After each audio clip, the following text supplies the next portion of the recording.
வருஷத்துக்கு திமுக 70,000 பேருக்கு அரசு வேலை கொடுக்க வேண்டும் என்று வந்திருக்கிறான். அறிக்கையில உங்களுக்கு உத்தரவாதம் கொடுத்திருக்கிறாங்க. நம்ம ஓட்டு போட்டிருக்கோம். இன்னைக்கு திராவிட முன்னேற்ற கழகம் ஆட்சிக்கு வந்து 31 மாசம் ஐயா, அப்படின்னா 2.5 வருஷம். 2.5 வருஷத்துல 1,75,000 பேருக்கு திமுக காரங்க அரசு வேலை உங்க கையில கொடுத்திருக்கணும். ஏன்னா பாதி ஆட்சி காலம் முடிஞ்சது. ஆனா ஒரு குரூப் 4 பரீட்சை நீங்க பாத்தீங்கன்னா நான் அறிக்கையா கொடுத்துக்கிட்டு இருப்பேன். ஒரு குரூப் 4 பரீட்சை நடக்கிறதுக்கு எதுக்கியா 15 மாசம் வேணும்?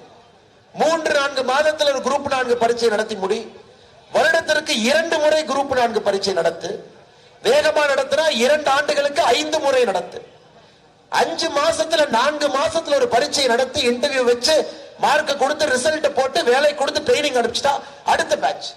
இல்லாட்டி எப்படிங்க 70,000 பேருக்கு வேலை கொடுக்க முடியும்? இன்னைக்கு திமுக அரசு ஒரு குரூப் 4 பரீட்சை நடத்துவதற்கு 13 மாதத்திலிருந்து 15 மாசம் எடுத்துக்கிறான். பல அறிக்கை கொடுத்து கொடுத்து கொடுத்து கொடுத்து இன்னைக்கு ஜனவரியில இந்த தேதியில் நாங்க ரிசல்ட் கொடுக்கிறோம். அடுத்து எப்ப பரீட்சை நடக்கும் தெரியாது. இது நம்முடைய முதல் பிரச்சனை.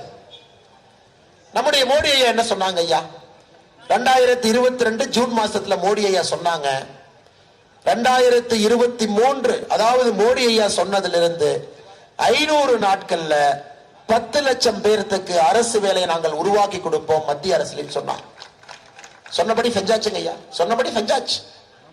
எல்லா இடத்துலயும் பாத்தீங்கன்னா அமைச்சர்கள் நீங்க பார்த்திருப்பீங்க. சென்னையில, கோயம்புத்தூர்ல, மதுரையில, ராமநாதபுரத்துல, தூத்துக்குடியில அமைச்சர்கள் நேரடியா வந்து போஸ்டல் டிபார்ட்மெண்ட், பேங்க், வங்கி, மத்திய அரசு நிறுவனங்கள் என்னெல்லாம் இருக்கோ எல்லாத்தையும் சேர்த்து 10 லட்சம் வேலை வாய்ப்புகளை நம்முடைய மோடி ஐயா ஒரு பக்கம் உருவாக்கிட்டாங்க. 10 லட்சம் அரசாங்க வேலை வாய்ப்புகள். அரசாங்க வேலை வாய்ப்புகள், கேஸ் கம்பெனி, மத்திய அரசுடைய எல்லா நிறுவனமும்.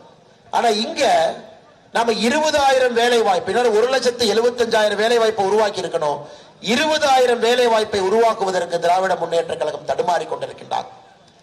ஐயா நீங்களே சொல்லுங்க, பாப்பிரெட்டிப்பட்டு ஒரு மிக முக்கியமான ஊருங்க ஐயா. எத்தனை அரசியல்வாதிகள் உங்க ஊருக்கு வர்றாங்க? ஹைவேல வண்டி எடுப்பாங்க, ஏர்போர்ட்ல இறங்குவாங்க, சொங்கின ஹைவேல போயிடுவாங்க.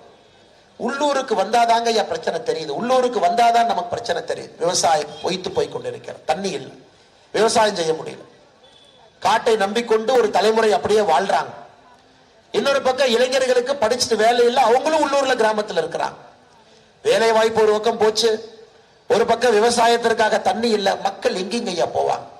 இன்னைக்கு கிராம பகுதிகள் எல்லாம் பாத்தீங்கன்னா கிராம பகுதிகளில் ஒருத்தரும் கூட கஷ்டப்பட்டு கொண்டிருக்கின்றோம். இது நமக்கு தெரிய மாட்டேங்குது. நகரத்தில் உட்கார்ந்து நகரத்தினுடைய வளர்ச்சி மட்டும் முக்கியம் பேசுறாங்க. படித்த இளைஞர்கள் நின்று கொண்டிருக்கின்றனர். தமிழ்நாட்டினுடைய முதல் 4 மாவட்டங்கள் வளர்ச்சியில் சென்னை, காஞ்சிபுரம், செங்கல்பட்டு, கோயம்புத்தூர் ஐயா, 4 மாவட்டங்கள் வளர்ச்சியில 1, 2, 3, 4. 4 மாவட்டங்களுடைய மொத்த உற்பத்தி திறன் பாருங்க 34%. தமிழ்நாடு எல்லாம் சேர்ந்து 100 ரூபாய்க்கு உற்பத்தி பண்ணீங்கன்னா இந்த 4 மாவட்டங்கள் மட்டுமே 34 ரூபாய்க்கு உற்பத்தி பண்ணும். நம்முடைய தருமபுரி மாவட்டம் எங்க இருக்குதுங்க ஐயா? உற்பத்தி திறன் 1.7%. 100 ரூபாய் தமிழகத்துல உற்பத்தி திறன்னா 100 ரூபாய்க்கு உற்பத்தி பண்றோம்னா தருமபுரியில 1 ரூபாயா 70 காசு உற்பத்தி திறன். அப்ப இளைஞர்கள் எங்க போவாங்க? பாப்பிரெட்டிப்பட்டியினுடைய இளைஞர்கள், தருமபுரியினுடைய இளைஞர்கள், இந்த பகுதியினுடைய எல்லா இளைஞர்களும் வெளியே வேலைக்கு போறாங்க. சென்னைக்கு போறாங்க, வெளிநாட்டுக்கு போறாங்க, ஐரோப்பிய நாடுகளுக்கு போறாங்க. உள்ளூர்ல தந்தை தாய் யாரை பார்த்துக்கிறாங்க? இதை சரி பண்ணுங்க. இது அரசியல்வாதி திங்கிங்கே இல்லை. நேரா வந்தோடனே ஜாதியை வைத்து அரசியல், ஜாதி ஒன்றை வைத்தே தமிழகத்திலே அரசியல் 70 ஆண்டு காலமாக நடந்துகிட்டு இருக்குதுங்க ஐயா.